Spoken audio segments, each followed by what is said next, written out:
No, that's not true.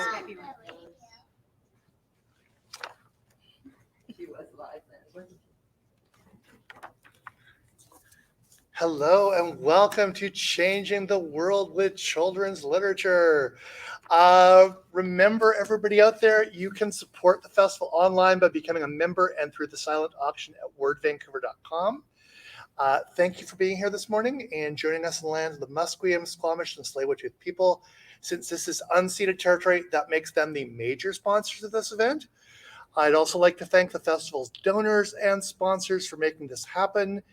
The Canada Arts Council, the Canada Heritage Fund, BC Gaming, Creative BC, the City of Vancouver, DBVIA, the Hamber Foundation, the US Flask Foundation, the Asian Canadian Writers Workshop, Seawill, I think we're probably all Seawill people, Pace and Associates, the Federation of BC Writers, the League of Canadian Poets, the Writers Union of Canada, the Surrey Public Library, and of course, Robson Square. For a full list of partners, please visit the Word website. Without you, the free festival could not happen. And if you haven't already, consider making a donation. Hi, I'm Mark Laren Young, and it is great to be back here at Word and back in Vancouver. This is my first time here since I officially became a children's author, which happened for me like it happened for both of you while the world shut down. So it's great to be doing a live event and streaming to you out there and not being at home on our Zooms, which is how my last author tour happened, and both of yours, right? Yeah. So I get to do this today because I've been writing books about orcas, sharks, and next up, octopuses and squid. You've got your squid shirt on for young readers for Orca Publishing. And now I get to introduce our guests and our panel. So first off, Megan Clendenin is a freelance writer and children's book author. She has worked for a range of nonprofit organizations, including ones that focus on environmental law, women's empowerment, affordable housing, mental health, and urban food security. She loves writing nonfiction that explores history, society, and the environment and hopes to inspire young readers to think critically about the world around them. She's the author of 3 middle grade nonfiction books, including Design Like Nature, Biomimicry for a Healthy Planet, Fresh Air, Clean Water, Our Right to a Healthy Environment, and Cities, How Humans Live Together. She lives with her family in North Vancouver and is online at meganclendenin.com. So do you want to start off by just saying a little about how your book happened? Okay, yep. So I'm really pleased to talk about Cities, How Humans Live Together, which just came out from Orca Books in May, just this past May. Yay. Yay. And yeah, how did this come together? I studied urban planning at university, but then I just didn't go with that career path. But I've always been interested in cities. And so when I had the chance to pitch a book to Orca, I thought, number one, it would be really fun to write about cities. And number two, I think it's really relevant to readers' lives. I mean, more than 50% of the global population lives in cities, and that number is just going up. So it's pretty much relevant to a lot of people. And there's a lot of cool topics in a city that, how does it function? I have a lot of questions about cities, and I've always been interested. So is that a short answer, a long answer? That's a perfect answer to kick off with. Okay. Anu Rowe is a registered professional biologist, writer, and facilitator. She has worked on research, conservation, mapping, planning, policy, restoration, and stewardship projects across Canada and in 12 other countries. She's the author of the book One Earth, People of Color Protecting Our Planet, and more than 24 other publications. She is currently Senior Environmental Specialist, Marine Ecosystems on staff with Tsleil-Waututh First Nation. Her major projects for Tsleil-Waututh have been to manage their initiatives on marine water quality policy and nearshore habitat restoration. Her worldview and approach to science are influenced by her own Indian culture and the teachings of Indigenous knowledge holders. These teachings and the principles of ecology have shown her that everything and everyone is connected, and we must remember this in our actions and interactions. Anu finds her happy place when she walks off a beach and snorkels among the creatures of the sea. Can you talk about how your book happened? Sure. So this is the book. Hi, everyone. And I don't think I can give you a short That's A short great. version. We've got an hour. We're dandy. But prior to working with Tsleil-Waututh Nation, I was working with all sorts of other types of environmental organizations and government bodies and private sector and lots of different things. And very often, I was finding myself as the only brown face in whether it was in a meeting or a conference or the office or going out and doing field work, and that always stuck with me.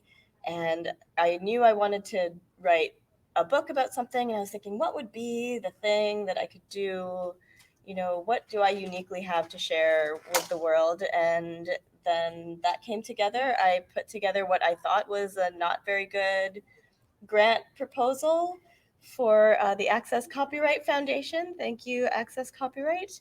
And they funded it. Surprise, surprise. Awesome. And then suddenly I had a project that I had to do. And so through some mentorship and some work with some wonderful folks like Rachel Rose and Betsy Warland and Robin Stevenson, I got connected with Orca, and I learned how to.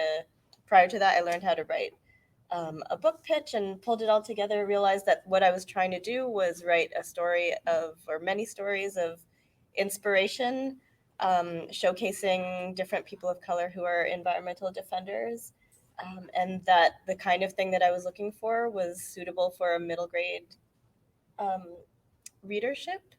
And then it all came together, and it's been a really great process. And yeah, really nice to actually have something to hold in the end. You, when I was checking the book out, you've actually got one of my eco heroes in there, Ken Wu, Okay. who I've interviewed a few times, and I wanted to ask, how did you choose your subjects? How did you find your subjects? It was a real mishmash of stuff. I started with my friend Nitya, who, if you're looking at the slide, is the woman with the blue vest down in the right corner there, and said, "Hey, I'm working on this thing. Can you be my guinea pig? Can I do an interview with you?" And she said, "Yeah, okay, suppose." And that's where it started. And I wrote up her interview, and then as I was learning more things, I called her up and said, "So I missed some stuff. Can I do some more things?" And so it started with a couple of people that I knew to help me with the book proposal. And then once Orca picked it up and they wanted me to expand, initially I was thinking just Canadian folks, because that's my personal network is mostly Canadians. And they wanted me to broaden to kind of expand who it would reach. So they asked me to include more Americans and people from other countries as well. And so I went from it was a mix of people I knew myself. I just put I'm wearing my squid shirt, so put the tentacles out there to within my network and said, "This is the project I'm doing. Send me all of your ideas of who I could possibly include." And so people did that.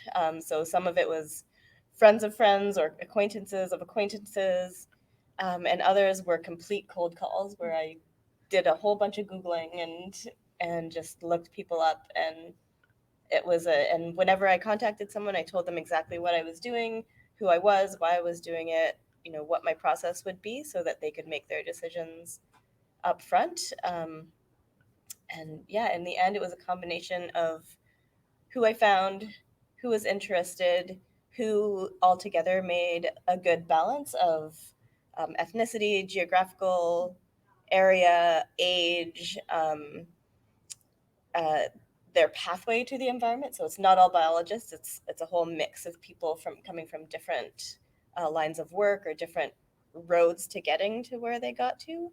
Um, and so balancing that and who I was actually able to get a hold of in the end too. So it was a lot of work, but it was very rewarding. Cool.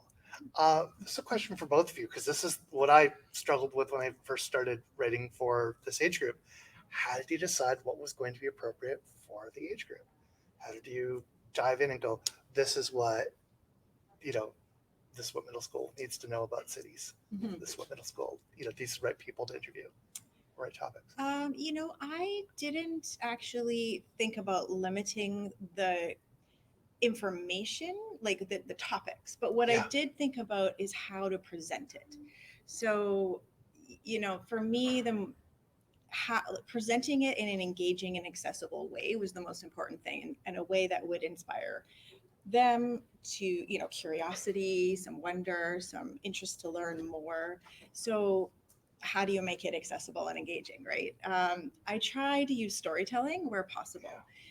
So like in this book, I do have like what you call a sidebar. I'll see if I can find one really quickly, but where I tried to put the reader in a city in history in another part of the world, and I did a lot of research into the details of what it would have been like to live there, and I tried to put them in a first person example of putting them in that city at that time, and then they read that, and then that hopefully will pique the interest to read the rest of the information on the page about, say, clean water or public transportation or whatever you have it. So that was my goal, is start with the storytelling and then move to more of the specific information.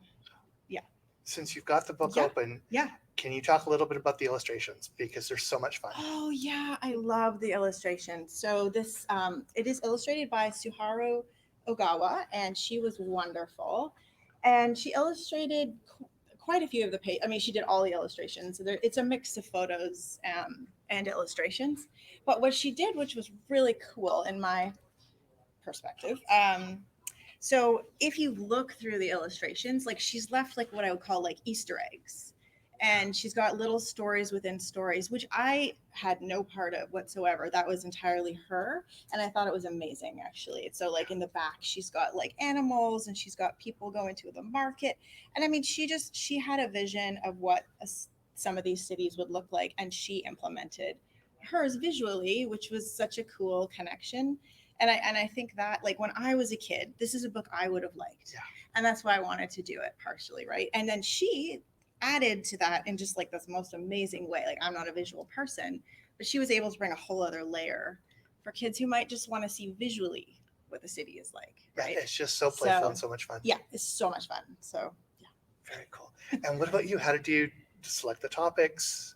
So the topics selected themselves through the people. So Okay. people are interested in people, and Yeah. kids are interested in people. So I just did what came naturally to me, and contacted interesting people. And like I said, I wanted it to be hopeful and inspiring. And so what I focused on was people who could tell me that they achieved an environmental success. So it would be an uplifting thing. And then everybody's story was fascinating to me. So it was the writing of the stories was the easiest part of the whole process, because they were just such great stories that people told me. And I had a list of questions that I asked people. But then when I started, I just wrote out the first interview as an interview, and I took it to a blue pencil, so editing session at a writers conference, and the person looked at me and said, no one wants to read that. You need to write it as a story with a beginning, a middle, and an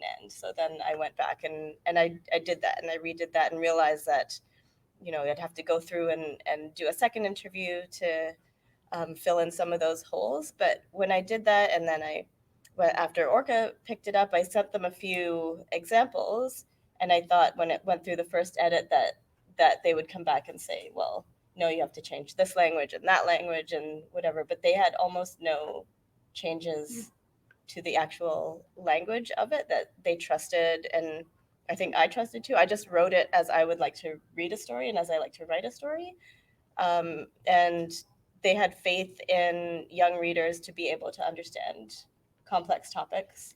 And the only difference between this and maybe a book that would be intended purely for an adult audience is that it's relatively straightforward. I don't get too bogged down into technical details, but I do bring in complicated and difficult subjects, but explain them in a straightforward way, explain them in a concise way, and lots of pictures as well, lots of photos. Yeah, I feel like both of my middle school books for Orca are absolutely for all ages, right? They just have more pictures, which I think also makes them for all ages. But the only word that I was like, can I really get away with this? Concept called anthropodenial, which I'm obsessed by. And my editor was like, if you can walk us through anthropodenial, you're there. So for anybody who wants to know anthropodenial, my obsession, Franz de Waal came up with this. He's written all of these books about apes. And if you've heard of anthropomorphizing and claiming that animals or things have human-like emotions, anthropodenial is pretending that they don't, which is where I'm at. And he's basically going, yeah, if you don't think an orca can grieve, you're not paying attention. If you don't think an ape can laugh, you're kidding yourself. So that's anthropodenial. And I've managed to slide that into my third kid's book for orca. But my explanation keeps getting simpler. That version I just gave you, much simpler than the one I put in orcas everywhere. Examples are good. Yeah. And I was encouraged to include terminology in there, and there's a glossary at the end as well, or the words themselves are described in the text. But I was encouraged to use more complex terms because it's through reading that we learn some of these concepts, right? Yeah. Yep, Oh, absolutely. Yeah. All my books have a really long glossary because I think it's a great way for them to learn. So I did have there was one that it took me, it was kind of similar. I'm not sure I could even re-say that word that you said, but something like that. It took me about I had to ask people 4 questions. I had to read about 20 different sources to try to describe precision fermentation, which is in a food book that's upcoming. But I got it in there. But it took me a really long time. But I was determined, like you were, to have that in there. It's funny. My hardest word wasn't in a kid's book. I did a book called The Killer Whale Who Changed the World that led to me working for Orca. I couldn't wrap my head around the concept of baleen whales. I just couldn't wrap my head around how baleen worked. And I just kept going back to at a PhD science student working for me as a researcher. And I went, does this explain baleen? And then she would send me back an explanation that included 3 more science words. And I'm like, no, I need to explain this without a single science term in it. And the idea that the biggest whales in the earth don't have teeth, they have these strainer systems, and I just couldn't picture it until I actually saw it in real life and went to like one of the museums. Like, oh, now I get it. I still don't understand how it works, but now I get it. So, do you want to read a bit for your book, and then do you want to read a bit for your book? Like, share some samples with everybody, please. Do you want me to start with just like the introductions are great? Yeah, might as well, right? Okay, sure. Well, just going back to, I don't know if people can see, but this was the initial illustrations, and I love all the illustrations, and I did spend a long time looking at them because they're so fun. All right, so. Have you ever wondered what it was like to live in a city 100 years ago? How about 1,000? What about 50 years in the future? I once lived in London, England, a city that is almost 2,000 years old. It has narrow cobblestone streets, markets that have sold food for hundreds of years, and glass skyscrapers that tower high above the city. As I wondered, were the streets once shared with horses or goats? Was the water safe to drink? Where did people put their garbage? Could you go play at a park with your friends? Did people feel safe walking around? If you had to go to the bathroom, was there one available? In other words, what makes a city a good place to live? Researchers have found that there are qualities in a city that make people feel happy living there. They include feeling safe, being able to travel about easily for their daily activities, having green space to enjoy, and being part of a community. People also need to feel welcome, and they need clean air to breathe, safe water to drink, and healthy food. For the last 9,000 years, we humans have been putting our heads together to build our cities to suit our needs, but there have been ups and downs along the way. Today's cities deal with many of the same issues as cities of the past, as well as new ones. Cities today produce at least 60% of global greenhouse gas emissions, and they face big challenges from the effects of the climate crisis, like hurricanes and heat waves. But when better services or sustainable ideas are put into place in cities, like solar panels or rooftop farms or more buses and bike lanes, it can make life better for a huge number of people, And that's good news because by 2050, an estimated 70% of the world's population will live in cities. So, Okay, I'm curious because I was getting to look. What was the Yes. city that we're seeing in there? And do you want to show it? Oh, this is Seoul, Korea, and actually they did a really amazing.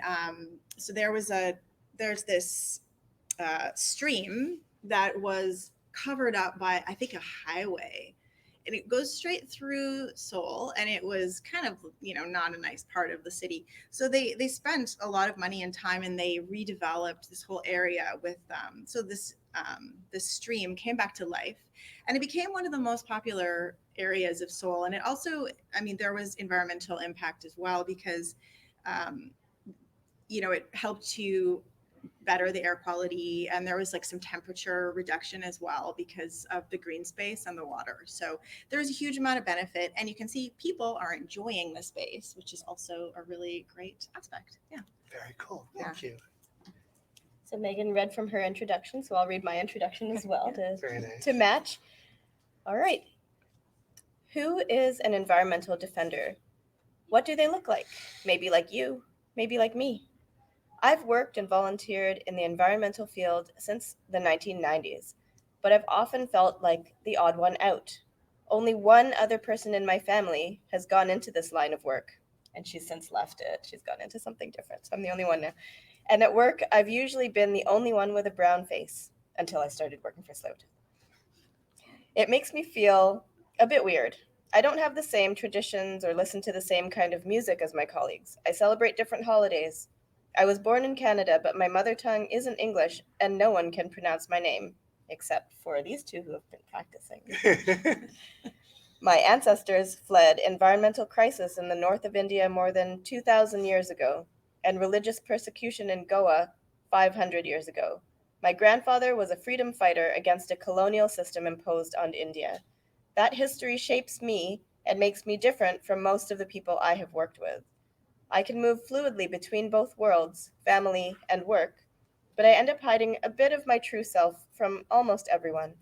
I know I have one identity, not two. My culture and my passion for the earth are linked. Being different isn't bad, though. Because I navigate between cultures every day, it's easy for me to be a bridge between groups of people who wouldn't otherwise talk to each other. Very few people of color are seen to be at the forefront of the environmental movement. David Suzuki, Vandana Shiva, and Wangari Maathai are notable exceptions. Others exist in places where we tend not to look. They save animals, stop destruction, research solutions, fight for health and justice, and do many other brave things. Some risk their lives defending nature. When I was looking for people to interview for this book, I found more than I could possibly include. I could have written an entire book about environmental defenders of color in Vancouver, British Columbia, where I live, or a whole book about Indigenous protectors of culture, land, and water. But one goal of this book is to showcase diversity in background, location, age, and interest. The people in this book don't represent all the people from their nations, ethnicities, or cultures. They spoke to me about themselves, their own experiences, and events as they recalled them. I chose to focus on 20 environmental defenders. You'll learn about what they're defending and how. You'll see how their cultures and backgrounds influence their work, and you'll hear the words and wisdom they've shared to inspire you. They're the role models I wish I'd had when I was younger. Very cool. So I want to throw this open to questions. Anybody first from our live audience want to ask any questions? Not that you're not a live audience too, sorry. From the in-person audience. Anybody yet? Okay. You can mull for a sec and raise a hand or wave. Oh, you've got one. Awesome. It's not a question, just really appreciate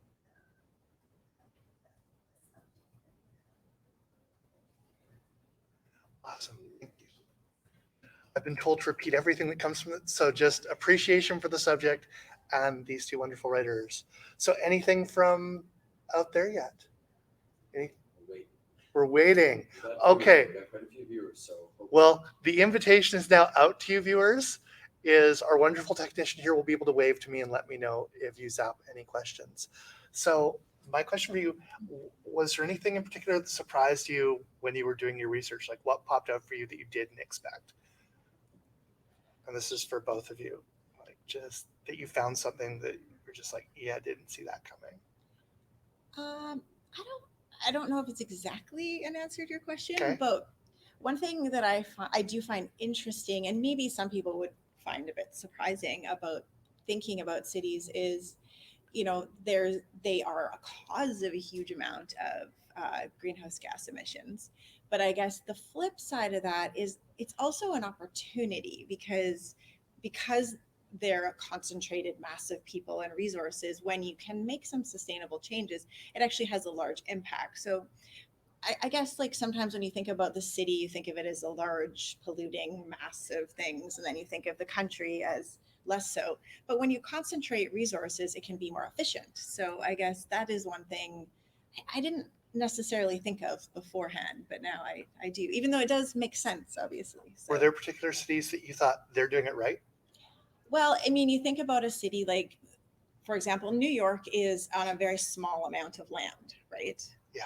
Yeah. So then versus a city that is not on a small amount of land and becomes much more spread out, that is going to take up a lot more resources. And so, yeah, so when cities are, so one thing I did focus a lot on the first chapter was walkable cities. So if we can get everybody closer in, there's a new kind of thing right now called the push for the 15-minute city, where you get neighborhoods where you can get around either by biking, walking, or public transit in 15 minutes to do the things you need to do.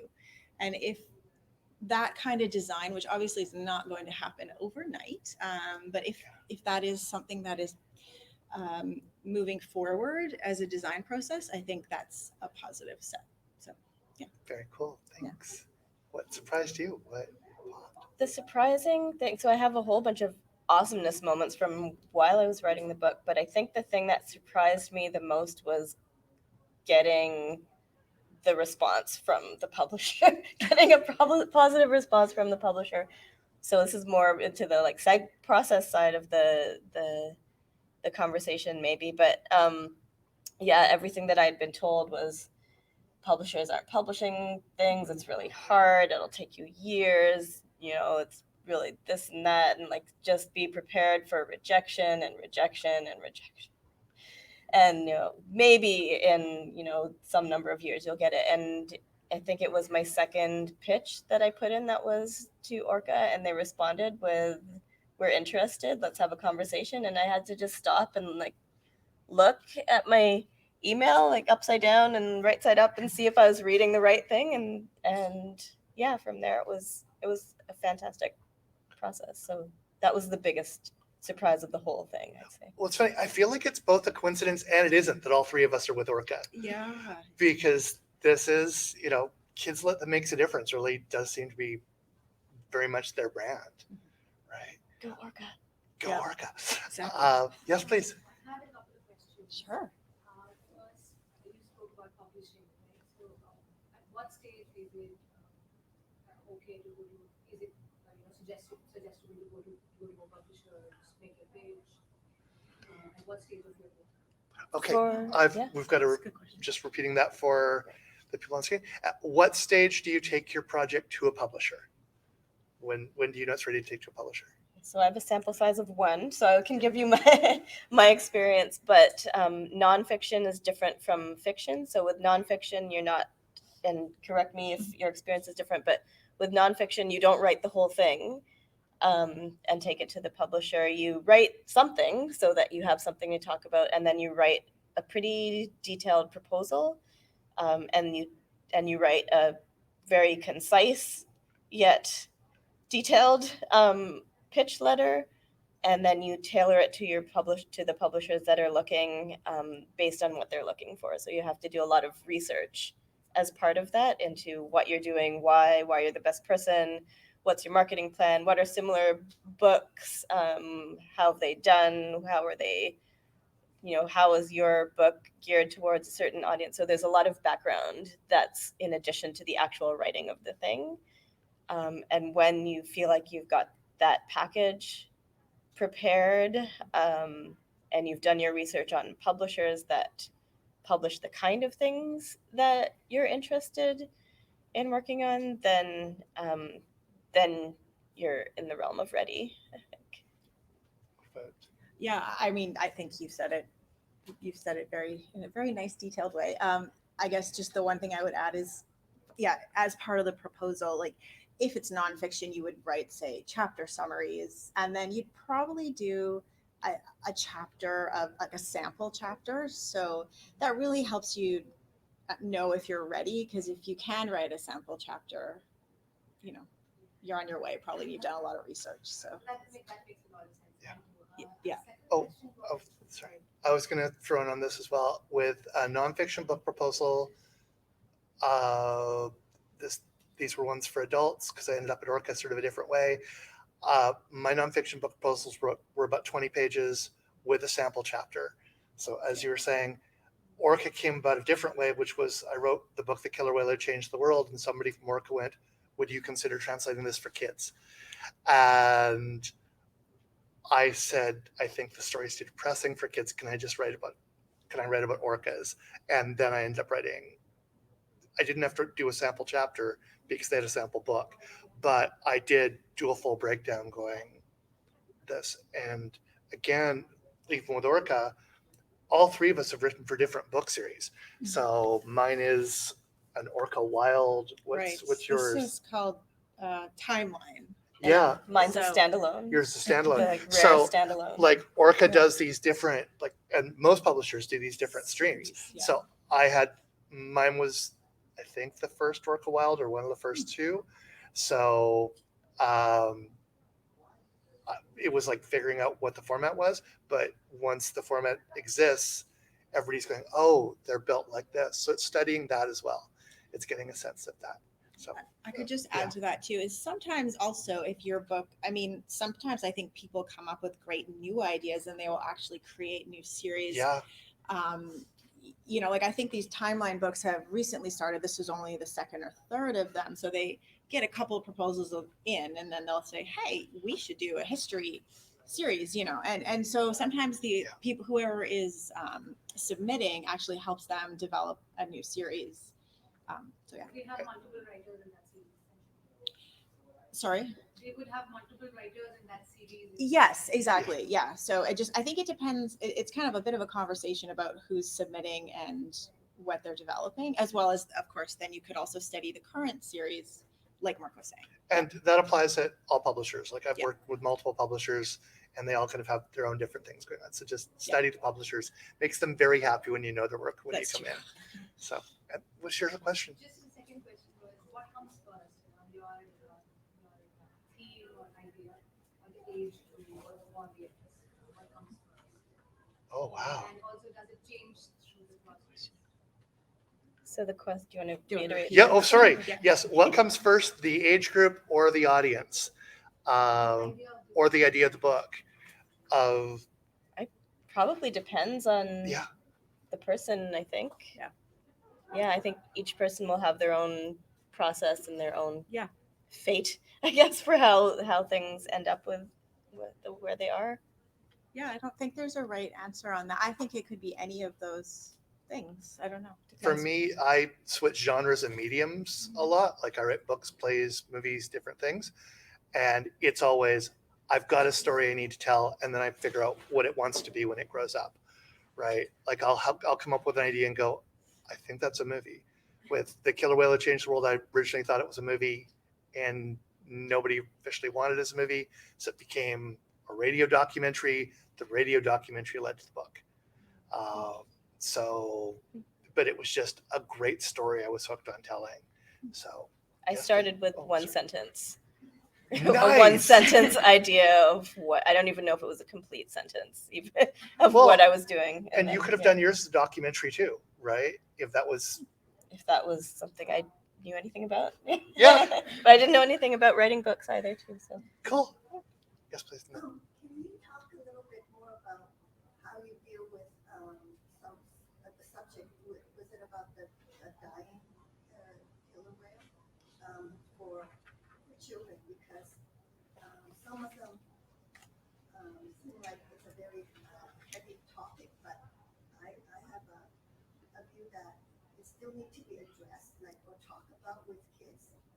Yeah. So something like that. 'Cause I have something similar. The question was how I dealt with a dying killer whale for kids and how I've dealt with that.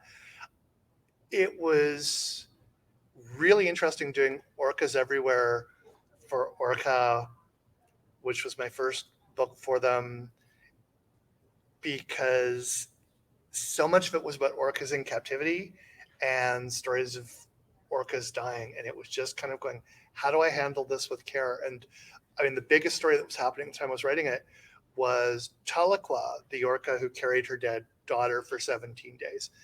And I thought, no, I actually want to cover that heartbreak. And I actually want to make, again, this is where I get into the concept of anthropodenial. I became quite evangelical about this when I saw stories saying the orca appears to be grieving.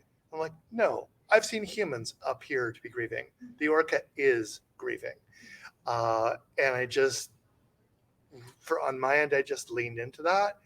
And when I was writing for young, I went a bit younger. I did a picture book, and I was more careful with the language and more careful with the framing, but I couldn't back away from the fact that this orca onyx ended up moving him from L pod to J pod because the elders of L pod kept dying. And so mom died, surrogate mom died, and it was just how I handled the wording. But it wasn't backing away from it, because I'm with you. Those are subjects that you can't back away from for kids. But just being aware and handling with care. And also, I don't know if you're covering a sad story. I think it's okay to make people cry. So I think there's that as well. So did either of you?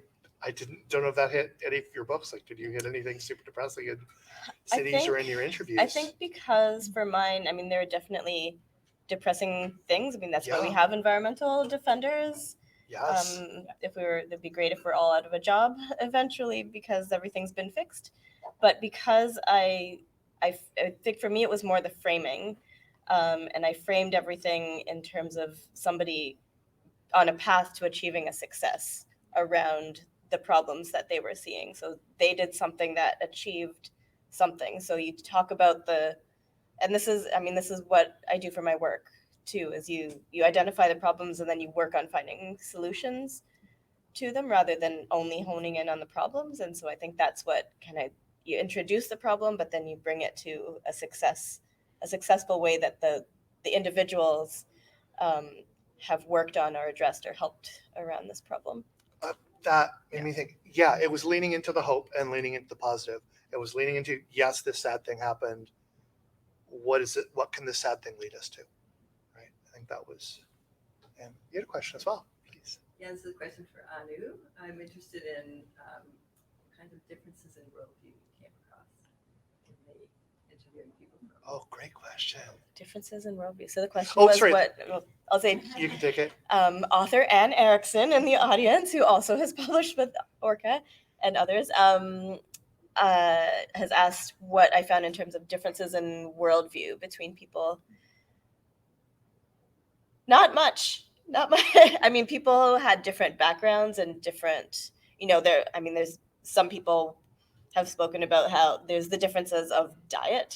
There's someone in here who's vegan and is talking about how important it is to be, vegan and as you're an environmental, the kind of the incongruency he saw between environmental activists not understanding the impacts of their own personal food choices. But then there's others who are, I interview an Inuk man who harvesting beluga and wildlife is a central part of their way of being and their survival and their culture. And so both of those, like that sort of thing, differentiates between people. But in terms of worldviews of seeing the world, I think I found more alignment than disconnect. And what was really interesting was that a couple of the people in this book know each other, but most of them don't know each other had never met each other, and some of them said exactly the same things to me. Because one of the questions I asked them all was, "What advice would you have for young people?" And some people had essentially the same advice for everyone, and it came from completely different people in different parts of the world, and it was awesome. It was just awesome to see that. Cool. We should probably hit like another process, and like just a bit more process for the people who are watching. So, how anything about how you approached the book and how it developed? Yeah, I think for me, one of the big things to consider was it's a really large topic. And Yeah. so I had to, and that actually, in all honesty, it took me a while to figure out the best framing of the topic. Because, I mean, there's pretty much an unlimited amount of directions I could go to talk about cities. So I ended up with using, I guess I'm going to call it like a driving question. But to be honest, it took me a number of drafts to get to this question and to narrow down my focus. But what we ended up with was, if you could design a city that would be both a great place to live and good for the planet, what would it look like? So then I tried then to frame everything in the book around thinking about that question. Now, there's no answer to that question, right? I don't believe I don't think there's one answer to that. But the idea is just to get readers thinking critically. Okay, well, what do I think? And so when I talk to kids about this book, I just ask them, well, what do you want out of it? Like, what do you like in your city? And it just gets people talking. So, and I think so. I did choose the chapter topics. I wanted it to be really, some of the reviews have talked about how this book has made really boring things interesting. So things like clean water in a city, public transportation, power and electricity, and local food systems are the areas I chose to look at in detail. Now, clean water might not seem very interesting, but actually, the process of getting clean water in a city has been a pretty fascinating and very up and down history. So, so focus was a big thing for this book. Yeah. Very cool. What about you in terms of shape? There's so many ways to look at it. Do you have a specific thing that you'd want to know more about? I guess developing the shape of the book for Okay. somebody who's trying to figure out how to put their ideas together. Yeah, for this one, so as I was deliberating with the person who was mentoring me, what kind of book is it? Who's the audience? And reading, getting to that part was reading a whole lot of other books and deciding, is it like this? Is it like this? Is it like this? And going through starting with the adult side of things. And, here's a book that's kind of a really interesting biography of this woman who's done really great work. And is this what you're looking for? Do you want to write a story about one really super interesting person? And I read that and I said, that's a great book. That's not what I want to do. I want to have multiple people, and then trying to look for things like that. And then being asked, well, have you thought about young, I guess she called it young adult or nonfiction. And I thought, no. But then I went to that section of the library and started looking at the kinds of things that would be similar in structure, similar in theme, and how those came about or how those were laid out. And looking at those, I realized that's what I'm going for. And I looked at it and said, okay, how are they doing this? What does it look like? How long are they? What are they sort of structured with? And I didn't copy that exactly, but there is a certain formula that I came up with for this. So there's 20 people that I've interviewed and I've written them all up. So they're all bite-sized stories. They all stand alone. You don't have to read it from front to back. You can go to any single one and read it. But my process was that I eventually came up with this consistent set of 10 questions that I asked each person that I realized would enable me to write their story in a way that would start with their childhood, identify turning points in their life, identify how that led them to achieving a success, and how their culture or their background led them to achieve that success that wouldn't otherwise have happened from the mainstream environmental movement. and then knew that I had to, I would start with those 10 questions, write up that story, and then would realize where the holes are and go back and ask them, do a second interview and ask them for more information and stitch that together. So from the writing and framing perspective, that was the process. I have a whole other process about the transparency and the authenticity side of it too. Can you talk just a bit about lining up interviews? Because I think for a lot of writers, that's a really scary thing. Where once you've done it, like I've been doing that for my entire life, so it's second nature. But for somebody who's new to writing, it's kind of terrifying to reach out to a person and say, "Hi, would you talk to me?" So can you talk a little bit I'm about? an introvert. I can understand the terrification of it. Oh, yeah. Yes, please. While you're answering that, could you also add how did you choose that 20 list of 20? Were the people you knew through some other people, or were they complete strangers? Right. So the question is if how to add to that was how did I choose the people if I knew them if they were complete strangers? Yes and yes. So I started with people that I knew, and then I broadened to people who knew people in my network, and then just to fill in kind of the geographical and ethnic and subject matter gaps, I just started cold calling people, and then it was a mix of who fit and who was interested and who actually responded. So that's why I joined Facebook, because I learned that some people respond to Facebook Messenger, some people respond to text messages, some people respond to emails, some people respond to actual phone calls, and some people don't respond at all. Yes. Yeah, I had a similar experience. wondering. And not this book. I didn't do interviews like Yeah. that for this book, but another book called Fresh Air, Clean Water. I did interview a number of youth environmental activists, and similar. And what I discovered was a lot of people communicate on Instagram.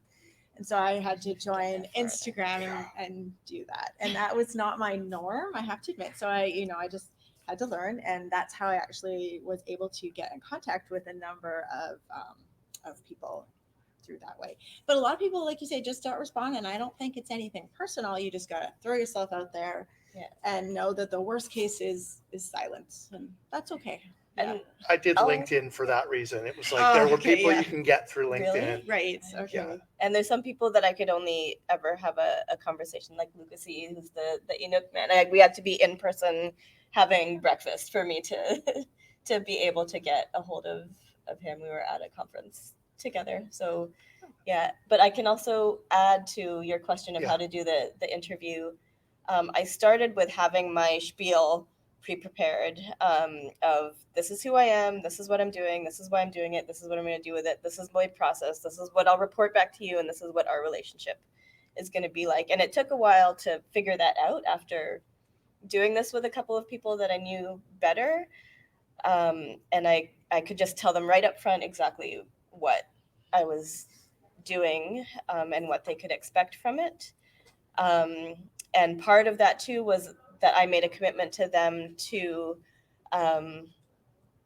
go back to them every step of the way. So when I had a draft, I would send it back to them, make sure they Nice. could check that over. So I had some back and forth with them probably about 4 times through the process, from the initial draft that I would, before I sent it to Orca for first editing, to the final copy with everything laid out, just so that I knew that they were okay with it, because I did not want to be in a situation where somebody saw a story about themselves that they were not happy with. That would be my nightmare.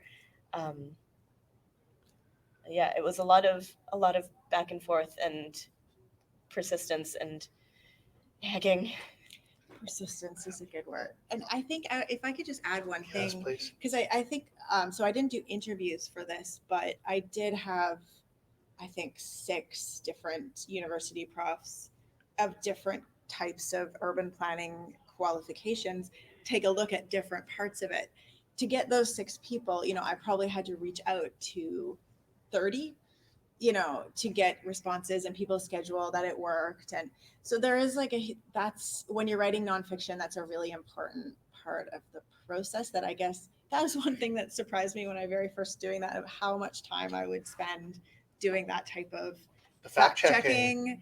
and just to make sure you know, because I'm not an expert in these topics, so I have to talk to the experts and get them to read my writing. So yeah, that's a big part of it, and you probably experienced that as well, I imagine. So many people think I've got a science background. Oh. Like, no, I have a comedy background, right? So it is very unnerving writing these science books and going, okay, I'm now going to talk to a scientist and go, can you please make sure this is okay? And can you please make sure that I didn't, the biggest thing I worry about now is mistranslating, that I'm oversimplifying something and that I'm losing something in the translation when I'm trying to turn it to kids. But the university thing, I just wanted to hit a quick hack for interviews. Universities have basically departments that arrange for speakers to talk to you. So if you go to SFU, UBC, University of Victoria, or actually any university around the world, and you go, I'm looking for an expert on this thing, they will help set you up, right? So that's the best hack that I've ever found for new interviewers. Also, publishers. Somebody has a book out they want to talk to you. Somebody has a movie out they want to talk to you. I do a podcast series, and part of what I did was I actually kicked off with David Suzuki, because once you go, I interviewed David Suzuki, everybody else goes, oh, then it must be okay, right? And I met him through other work that I'd done. And I'm like, yeah, I'm kicking off with David Suzuki this time. I'm not messing around. And what was funny was that the podcasts on ocean and environmental issues, he's done a few interviews like this since, but I asked him about pipelines and the Prime Minister, and he unloaded enough F-bombs that I needed a language warning on the podcast. So people are like, your podcast is a language warning. I'm like, yes, because I had David Suzuki on and I asked him about Justin Trudeau buying a pipeline. And that happened. But yeah, once you could say I've already interviewed this person, I've found each door opens a little faster. So we've still got some time. Are there any more questions? Yes, please. I'm sorry. This is great. While you were interviewing so many people, did you think that you include a legal perspective into it? Like you said, you didn't want to misrepresent them in any way, and you were checking in with them. Did you think of doing it like legally, having a contract signed or something? Interesting. So the question is, if I integrated a legal perspective into the interview process. We had I'm blanking on what they're called now, but like forms that they had to sign, consent forms. But there was the consent to be part of this book, and this was through Orca had a format, so the publisher had a format for it, consent to be quoted and included in the book, and I had a wording about what it was they were giving consent to, and then also a separate photo consent form, and then another consent form from the photographers for each of the photos as well, or whoever owned the rights to that photo. So it was covered on that side of things, and then I put my little statement that I read at the beginning about they talked about their own stories from their perspectives and their own experiences. So someone else's version of the events might be different, but I'm not claiming for it to be more than what it is. Nice. Yes, please. Can each of you talk about, this, I see you kind of touch on it, each of you. You have a really great idea, and it's like, I'll just put it out. And then you have to keep opening up, listening, like learning more. And then somewhere along the way, you get anxious about losing your way or how to come back to it. And, give us some encouragement. So Rally it back in, or like it's okay to, you might arrive at a different story. So that was a fantastic question that I'm going to try and translate for people back home, which is, can we talk about how an idea evolves and how we stay on track with the idea, or let the idea evolve the way it wants to go? Did that? In my case, so I put forward the initial proposal knowing that the publisher might take it in a different direction, that that's just how nonfiction works, which is why you put forward a proposal and not the entire thing. But they didn't, in this case, they didn't ask for any drastic changes to what I wanted to write and what I was trying to do, but their request was to increase the geographical scope. So for me, that was just, oh, okay, how do I find these people? I don't know them, and that's what led to all the cold calls and the like Facebook joining and that stuff. Yeah, I don't. Maybe you probably have more experience with that.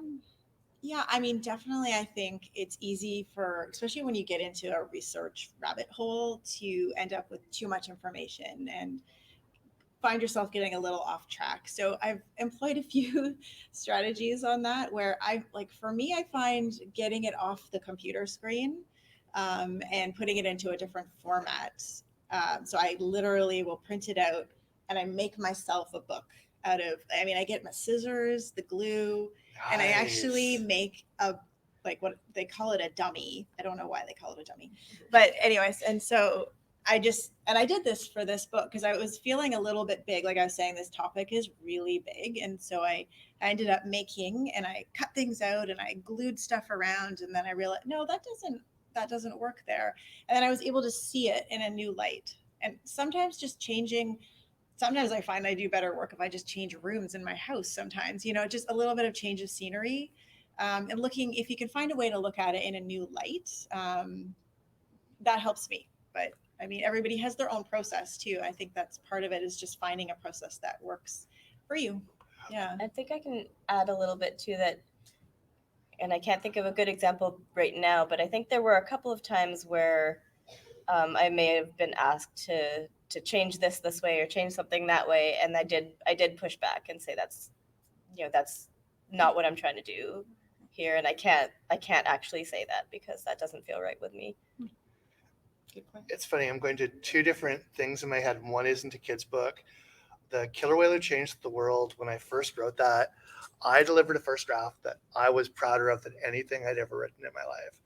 And I showed it to my editor, and I was like feeling so great. And her notes back were, "We're not publishing this," basically. Very polite, but it was like what I'd done, because my background was journalism, was I had done, I think, what you were talking about, which is I'd done interview after interview after interview. And I'd written essentially a 70,000 word feature article. And the editor said, "Author, authority, you now have to take all this information and tell a story with it." I don't want to talk about how my response to that was not one of my more mature responses. It was like, "I will show this book to somebody else. I will." Like, I kind of lost it. And then my wife went, "It's a really good note." Right. And ended up doing a absolutely complete retake where I'm taking everything out of quotation marks and just telling the story, which was so hard for me because I'd spent my entire life putting people in quotation marks. And the idea that I was now the authority was very intimidating. And I found with doing Sharks Forever, this book, the more research I did, the more I went, wow, there are a million books on sharks. How is mine going to be any different? And I realized there had been so much recent research that I went, I'm going to focus on stuff that is not in any of these books because we didn't know it yet. And what was great was the stuff that we didn't know that nobody had researched before was the stuff I'm most excited about. All of the work on personalities, all of the work saying, yeah, you know what, maybe sharks do have friends. Oh, wow, maybe they communicate in different ways than we know. Maybe they actually have relationships. All of that was new science. So I reached out to people who are doing science right now, and one of the only good things that came for me during the pandemic, because this was research during the pandemic, and I had a whole plan for research that just flew right out the window with this book when the world shut down. But it did mean I was able to get almost anybody on Zoom. So I was, like you, Zooming with, I don't know if you were doing the Zoom thing, but I was Zooming with people around the world going, tell me about your research on shark personalities, tell me about lemon sharks having friends. And so I really focused on the new stuff. The octopus book has been that's in with editors now. There's so much research being done on octopus that I was changing the book as I was writing it, and I'm waiting for the edits back going, hi, we now know that there are these colonies. We didn't know these colonies existed. When I delivered my draft a month ago, we did not know how many colonies there were. And I'm just going, okay, this is such a moving target. It's so cool. So we're coming close to wrapping up. So what wonderful advice do you want to give to people, or thoughts do you want to wrap with? Write books, take pictures, write captions. Buy Buy books. Buy Buy books. Yeah, it's been really great. I'm just very grateful to be here, and to be able to share in person and online at the same time about this. And I hope this leads to more conversations and more opportunities to get together and to write more things. And how are you findable online for people who are out there and want to know? I'm on Instagram. Nice. I'm not on it very often. I guess, yeah, ecological is my handle, EKALOGICAL. And I have a website under that as well, that same one, www.ecological.com.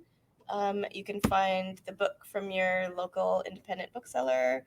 If you're here, you can get it from 32 Books, which has got a table set up there, or you can order it directly from Orca as well. Megan? My advice would be persistent and don't give up, because it's a very slow moving and sometimes difficult industry, but I also think very rewarding. So that would be my one line of advice. Okay, and you've got your website? Yes, I do. Yeah, my name, meganclendenin.com. Yeah. Awesome. Yeah. Thank you so much for tuning in. Thank you, everybody who showed up live and in person. And please enjoy the rest of this wonderful festival.